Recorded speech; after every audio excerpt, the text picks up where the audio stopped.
Hi friend, good morning. সবাই কেমন আছে? আশা করি সবাই খুব ভালো আছে। আমিও ভীষণ ভালো আছি। তো আজকে এখন বলছি সকাল 8টা। এখন থেকে আমি আমার ব্লগটা স্টার্ট করছি। আমরা এখন সকাল সকাল রেডি হয়ে যাচ্ছি। 8টা 20 আমি 8টা এখন আমরা সকাল সকাল রেডি হয়ে যাচ্ছি জ্যাঠা শ্বশুর বাড়ি, কারণ আজকে আমার ননদের মেয়ের সাত।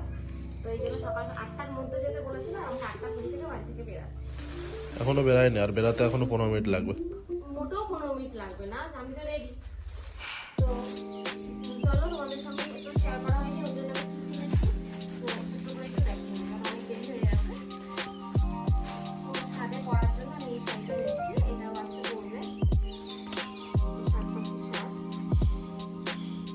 বেশি কিনলাম না, কারণ এখন অনেক দেরি হয়ে গেছে।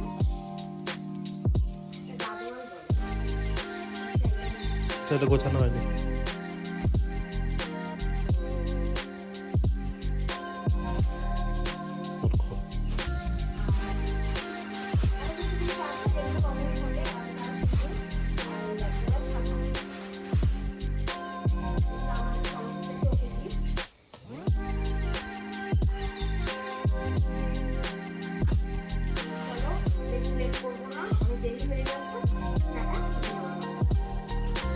এদিকে দেখো, তোমাদের সঙ্গে কথা বলতে বলতে আমি কিন্তু জ্যাঠা বাড়িতে চলে এসেছি। রাস্তায় কোনো ভিডিও নিইনি, রাস্তায় কিছু কেনাকাটি ছিল, একটু ফুল টুল মানে ওকে সাজিয়ে গুছিয়ে দেবো, সেগুলি কেনাকাটি করেছিলাম। তো আর সেমন কোনো ভিডিও নিইনি।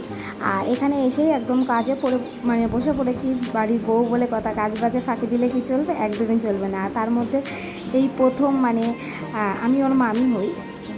আমি এত বড় একটা দায়িত্ব পেয়েছি যে ভাগ্নির স্বাদ দেওয়া এবং সমস্ত কিছু রান্নাবান্না নিজের হাতে করা। তো ফাঁকি মারলে তো একবারেই চলবে না। প্রথমে একটু ভয় পাচ্ছিলাম, আমার রান্নাবান্নাতে আমি একদমই এক্সপার্ট নই। কী করে এক্সপার্ট হবো? বড় বিয়ের পরে মানুষের থেকে শাশুড়ির কাছ থেকে, আর আমি আমার শাশুড়িকে এখনও চোখেই দেখিনি। তো যাই হোক, আমার জেঠি শাশুড়ি আমাকে যেভাবে দেখিয়ে দিয়েছিলো, আমি সেভাবেই সমস্ত রান্নাবান্না কমপ্লিট করেছিলাম।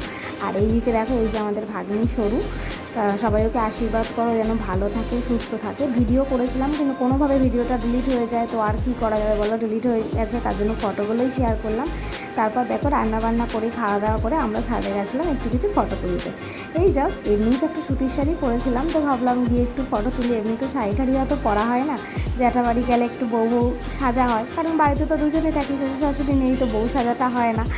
তো এই জন্য একটু ছাদে গিয়ে একটু বউ সেজে কিছু ফটো তুলছিলাম। আর জ্যাঠাবাড়ি গেলে আমি একটু শাড়িই পরি, আমার শাড়ি পরতে ভালো লাগে, এই জন্য একটু শাড়িই পরি। তারপর দেখো, আমি আমার বাড়ি চলে এসেছি। আর বাড়ি চলে এসে আমার যা কাজ, আমার বাচ্চা কাচ্চাগুলোকে খেতে দেওয়া, এই কাজটা আমার সবসময়ই থাকে। তো সেই বাচ্চা কাচ্চাগুলোকে আমি খেতে দিচ্ছি। আমি প্রায় 4টে 4:30টার মধ্যে বাড়ি চলে এসেছিলাম। আর ওদের আজকে একটু খেতে দিতে দেরি হয়ে গেছে। আর ওদের খেতে দেওয়ার জন্যই আমি আবার তাড়াতাড়িও এসেছি, নাহলে তো এখন আসতাম না। কিন্তু ওরা কী খাবে না খাবে এই কারণে। তো চলো বন্ধুরা, এইভাবেই ছোটোখাটোর মধ্যে পুরো দিনটা কাটালাম, তোমাদের ছোটোখাটোর মধ্যে শেয়ার করলাম। কেমন লাগলো অবশ্যই জানিও। আর ওকে সবাই আশীর্বাদ করো, ওর বাচ্চা সবাই যেন ভালো থাকে, সুস্থ থাকে।